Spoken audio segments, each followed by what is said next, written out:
What is up, everybody? Welcome back to another episode of No Patience Projects. On today's episode, we're going to talk about the history of our 1967 Chevy Impala. This Impala is not just a 1967 Impala. The car that I have was actually bought brand new by my grandfather, Bill Blackstock, in 1967. Papa Bill worked for General Motors. He served in World War II. And when he got out, he went to work for GMAC. GMAC, he was working as a repo man for his whole career. Back in those days, they didn't have dualies with Sneaky Pete wheel lifts where they went and took people's cars out of the driveway or anything like that. Back in those days, they went to the house, knocked on the door, said, "You're going to give me the money or the keys," and they either left with the behind payments or with the car.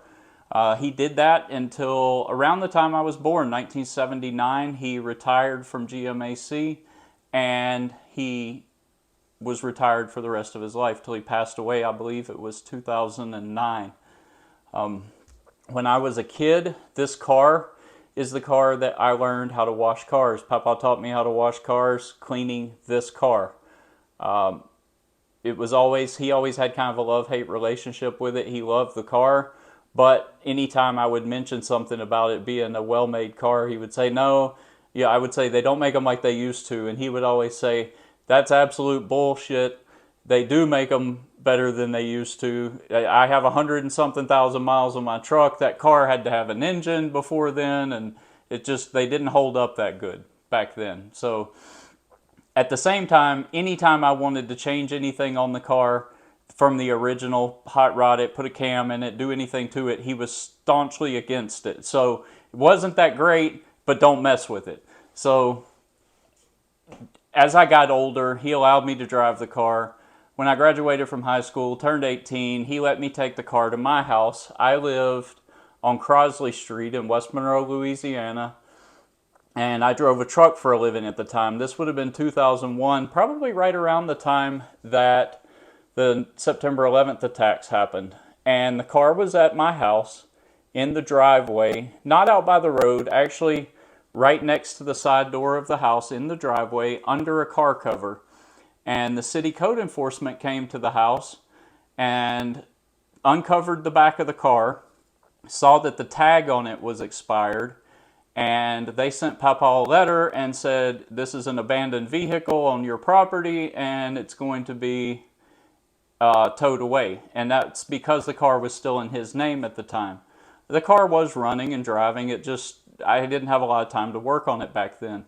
So the car was sitting in the driveway, and he got the letter. And I'll tell you how staunch and by the rules Papa always was. He would tell you that just because the speed limit's 25, it doesn't mean that you have to go that fast. I mean, this letter threw him for a loop. He was not interested in having this car impounded and being responsible for the fees.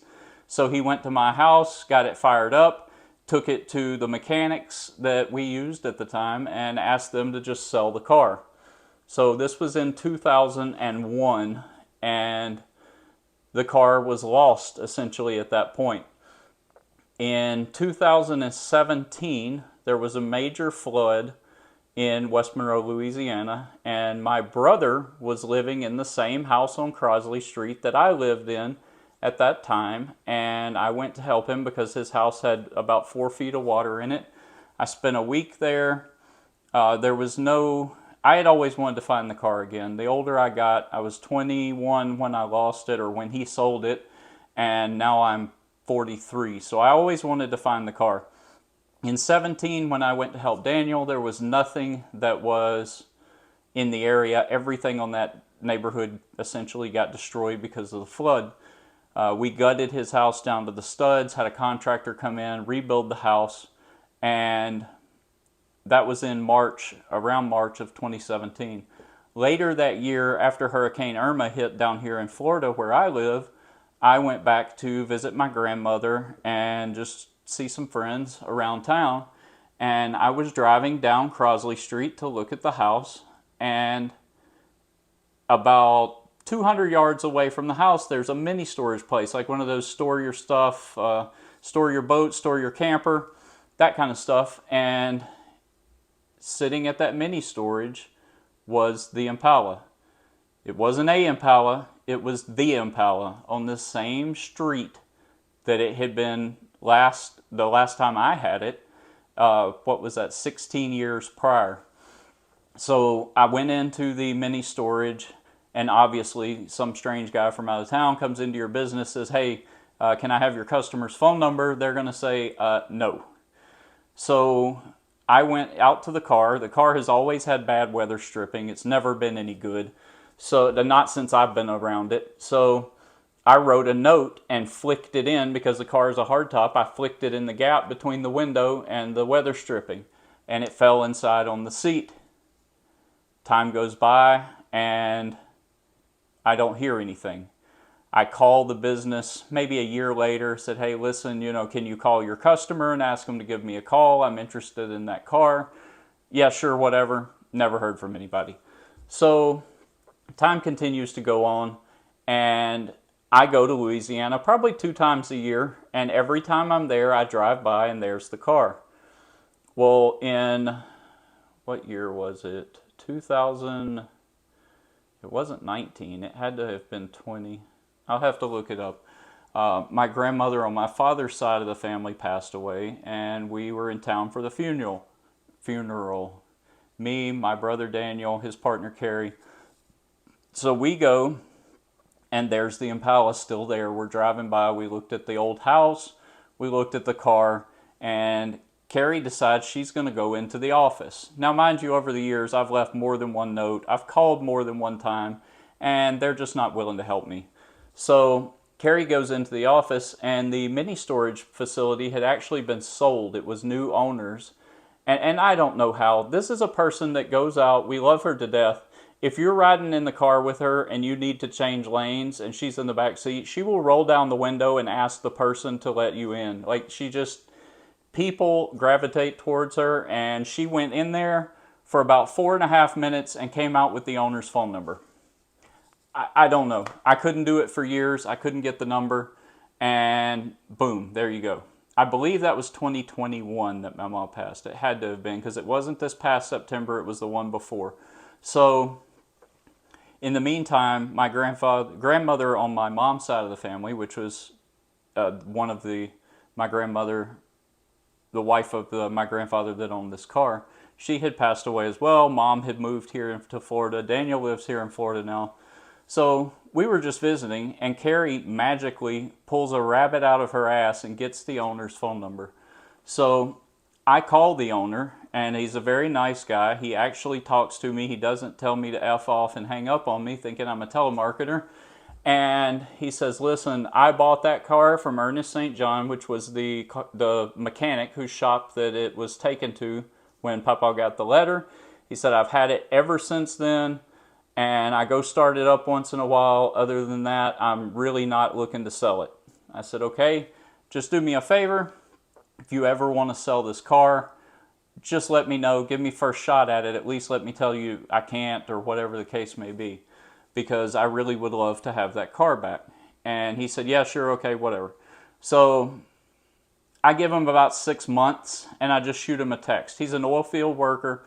I know that he has an erratic schedule. So I shoot him a text, hey, if you ever do decide to sell this car, I'm interested. I didn't even get a text back. So I'm figuring, all right, here we go again. This guy doesn't want to sell the car. He doesn't want to talk to me. But at this point, it's been quite a while, 2017 to, 2021. So 4 years at that point. He's been paying monthly storage to keep this car at the used store it, and not driven it a mile. It doesn't have any license plates. It hasn't been inspected since 2012 in Louisiana. And he's constantly paying the storage. So this past Thanksgiving 2022, I work night shift, and so I wake up at my normal, 1 o'clock in the afternoon, and there's a text on my phone that says, hey, if you still want this car, come get it. And it's from the owner of the Impala. So I call him immediately, and my first thought is, there's no way I'm going to be able to afford this. Since Supernatural came out, a 67 Impala is an incredibly valuable car, and there's just no way this is going to work out. So I called the owner, and he says, hey, listen, I don't have time to work on the car. I've decided I'm going to let it go. Do you want it? I said, yeah, I want it. How much do you want for it? Me thinking, here we go. It's going to cost a fortune to get this car back, and I may not be able to afford it. So he says, listen, I know what I paid for it. You know what I paid for it. I put some money into it, though. If you'll give me $3,500, you can come get it. If you know anything about the value of a 67 four-door hardtop, much less the sentimental thing, forget about the sentimental part. If you know anything about the value of the car itself, this is a no-brainer. I overnighted a check to my good friend Robin there in West Monroe. She went over, paid the owner, and had a tow truck tow the car to her shop. Once the car was towed to her shop, I had posted on Facebook that I had gotten the car back finally after all these years. It had been, at that time, 21 years since I had last had possession of this car.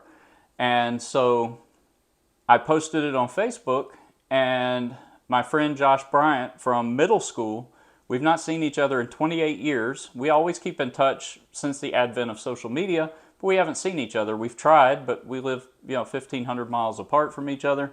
And he's a long-haul truck driver, so when I'm visiting family in Arkansas or in Louisiana, he's never home, he's out on a run. We just haven't crossed paths. He said, listen, I paid off my rig. I'm going to be able to take a vacation for the first time in a long time. If you'll pay my expenses, I'll bring your car to you. Amazing. So he goes, I rent a U-Haul trailer. He goes and picks the trailer up. I'm going to add the pictures in here. So Josh goes and actually picks the car up and hauls it all the way down here to the Florida Keys for me for the cost of his gas and other incidental expenses, which was incredible because, number one, it was great to see my friend after 28 years. We had an awesome weekend, went to Key West, hung out around here. And then secondly, I got my car without having to deal with a trucking company or anything like that, which would have cost far more than the about $1,000 that he charged me to haul it down here.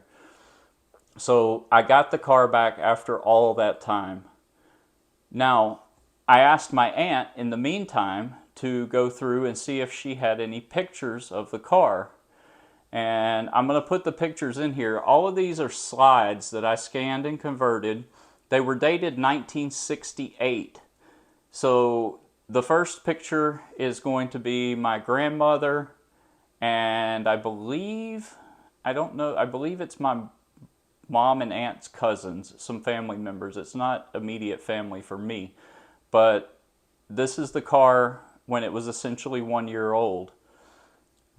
The next picture is just some kids, cousins.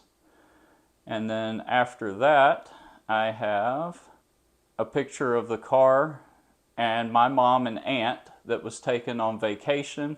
I don't know where the picture was taken. It didn't have any notes on it, but it was also in 1968.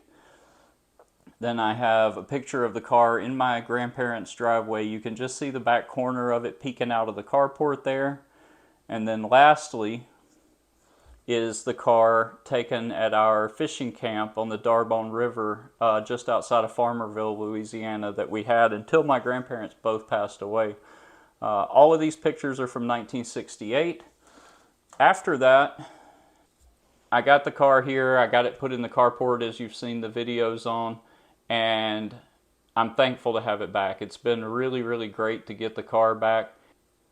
In the next section of this video, we're going to go through all the contents of the glove compartment in the car and see what's still there after more than 20 years of being out of my possession. And What is up, everyone? Today we're going to go into the car and see how much of the original paperwork is still in the glove compartment. I'm sorry it's dark in here. I put up this carport to keep the car kind of out of the weather, but for now it's going to work. I have some lights coming for in here. They'll be here, I think, Wednesday of next week. When I had this car in 2001, which was 22 years ago, it still had a lot of the original paperwork and window sticker and my grandfather's maintenance receipts and everything in the glove compartment. So let's see what's still here. It's full, that's for sure. All kinds of bags and stuff. So let's see what we have here.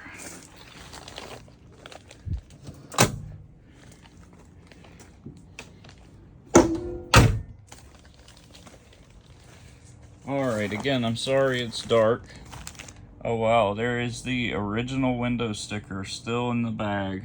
$4,375.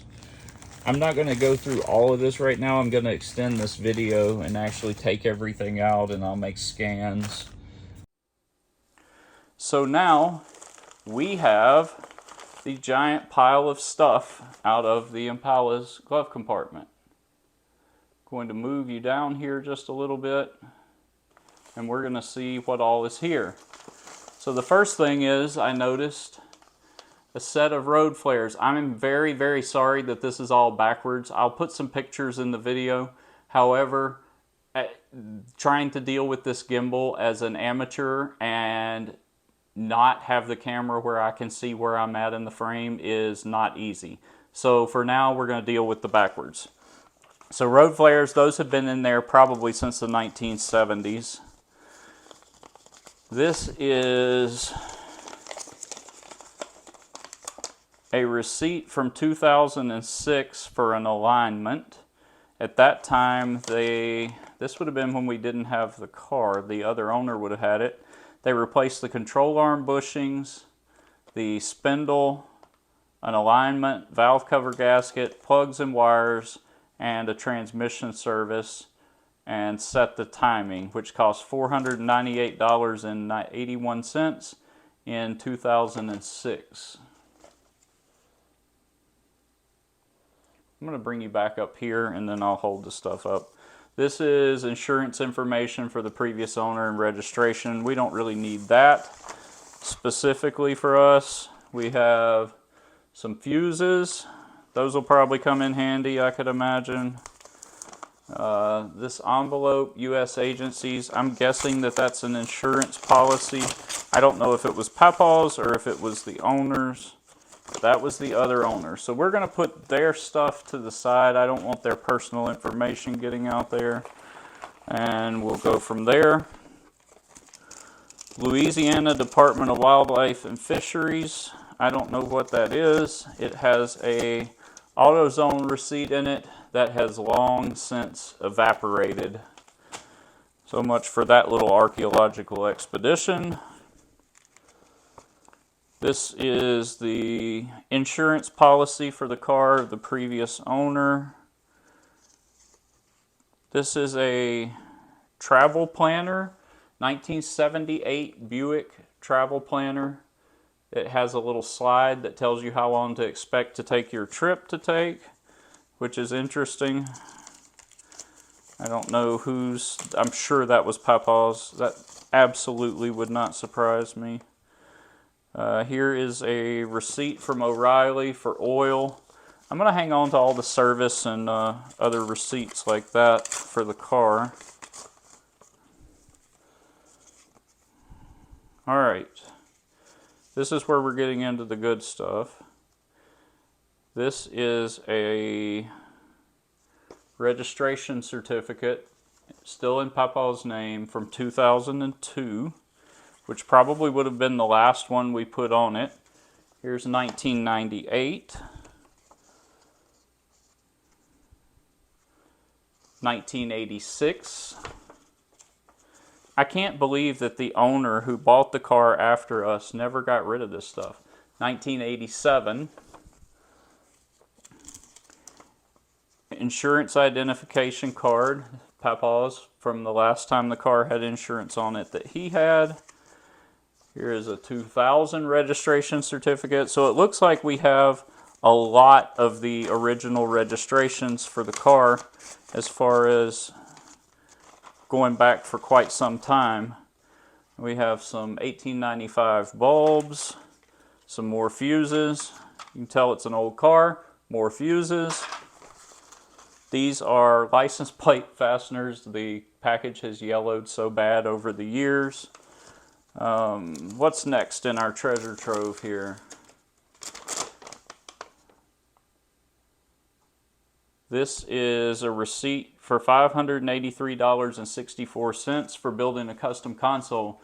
The gentleman who bought this car did not cut the dash up to put a better radio in it. He put a set of Alpine 6x9s, an Alpine CD player, but had a custom console built and put the new stereo system on the transmission tunnel in the front. So the original radio is still intact and it still works, which is awesome because we're going to see here in just a minute, it's an AM/FM radio, which was very uncommon for '67.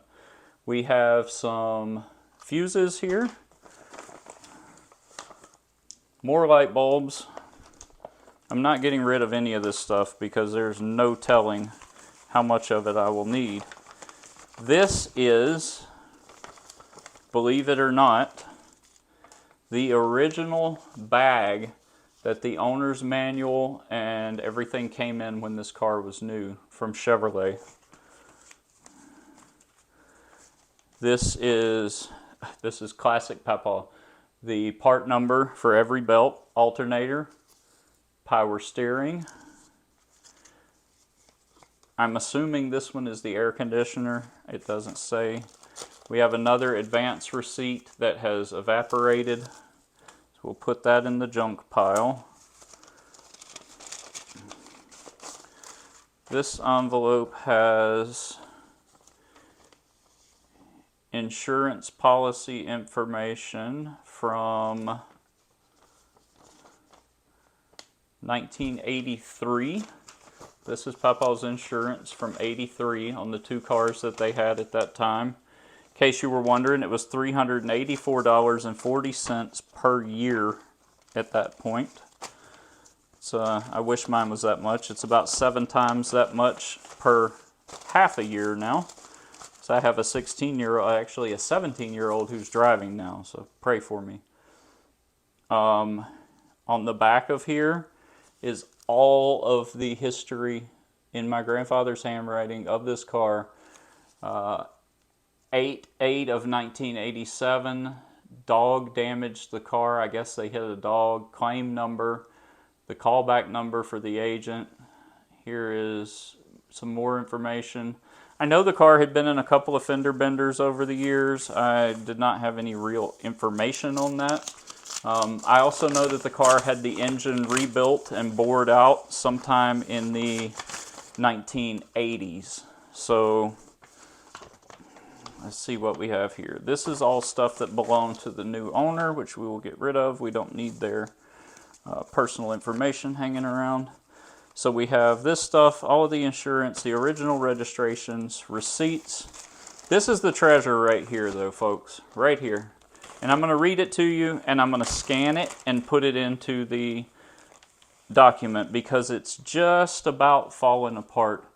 This is the original window sticker for the car from 1967.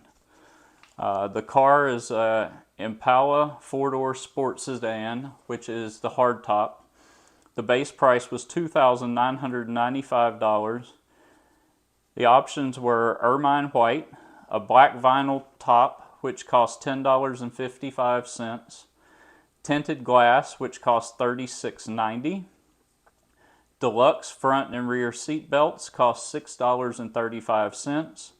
Floor mats cost $10.55.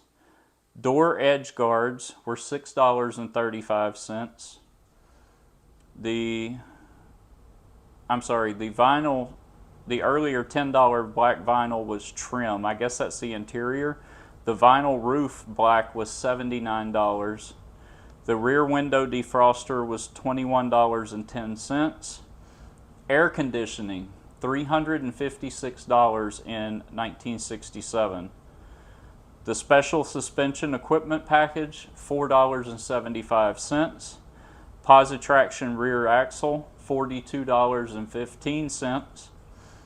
Vacuum power brakes, $42.15. The 325 horse 396 V8 turbojet was $158. The turbo hydromatic transmission, which in that car is a TH400, that was $226 and some change. The paper is deteriorated where the change is. Power steering was $94. The wheel covers were $21. 14-inch wheels were $5.30 something cents. That's another piece that's cut off. The tires were $51. They were 825 by 14 by 2 ply. The front fender running lamps, which are the clear lights on each corner, those were $21.10. Underhood lamp, $2.65. Ashtray lamp, $1.60. Courtesy lamp, $4.25. Here's the interesting one to me. The AM/FM radio was $133.80 in 1967. That radio was only about $25 less than putting the big block in the car. That is crazy by today's standards, just to have the AM/FM radio, and it's still there. The rear seat speaker, $13.20. Front and rear bumper guards were $15.80 each. That was money well spent. If you watch the video where I polished the bumpers, I mentioned a set of those bumper guards in good condition now are worth between $700 and $1,000. Grand total of the price of the car, $4,375.70. The car was delivered to Early Chevrolet in Ruston, Louisiana. It was assembled in Arlington. I don't know which state that Arlington would have been, if it was Texas or Virginia or Michigan. But this is a treasure, having the original window sticker. It's been in there all those years. There's been, the whole time the car was stored, no rodent damage, no nothing. This is the original owner's packet from the dealership from when Papa bought the car. Inside it is all of the original manuals and paperwork. This is from the Department of Revenue. This is the accessory brochure, the AM/FM stereo,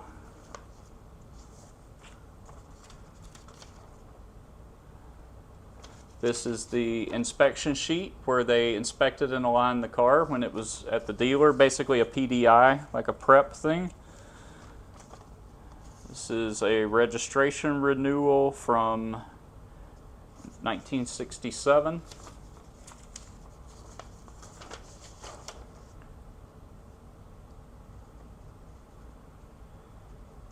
This is the invoice, which shows the sales price of the car, all of the options, and the discount that Papa got, which was $937.02, bringing the total price for the car to $3,438.68. Remember, he got the discount because he worked for General Motors. This is the original warranty brochure. Inside it is still the metal plate for the warranty that's never been put in the car, the protective plate. So that is still there, as well as the 1967 owner's manual. This has a note in the back, Papa's handwriting, what degree to set the timing at. Everything is in here. It's incredible after all these years that this stuff hasn't disappeared. It hasn't been eaten by rats. It hasn't been thrown away. How many times do you buy a car secondhand from somebody and keep all the crap they left in the glove compartment? It's uncanny. This car was supposed to come back home, and now it's here. I don't know how I'm ever going to financially afford to finish the car and make it the way I want to make it, but it's here, and I'm thankful to have it. I'm going to put in the video, $4,375. This here at the bottom is how much this car would cost in 2023 dollars. I want to thank you all for watching. I appreciate you going on this little trip down memory lane with me. I've got more videos coming. I'm still recovering from surgery, so I'm not allowed to lift anything. The next one, we're probably going to do a little cleaning on the interior, and then we're going to excavate the trunk. Everything that the second owner took off of the car, the wheels, the hubcaps, the air cleaner, everything that came off of the car for stuff he put on it seems like it might be in the trunk. So stay tuned. Thank you all for watching. Don't forget to like, share, and subscribe.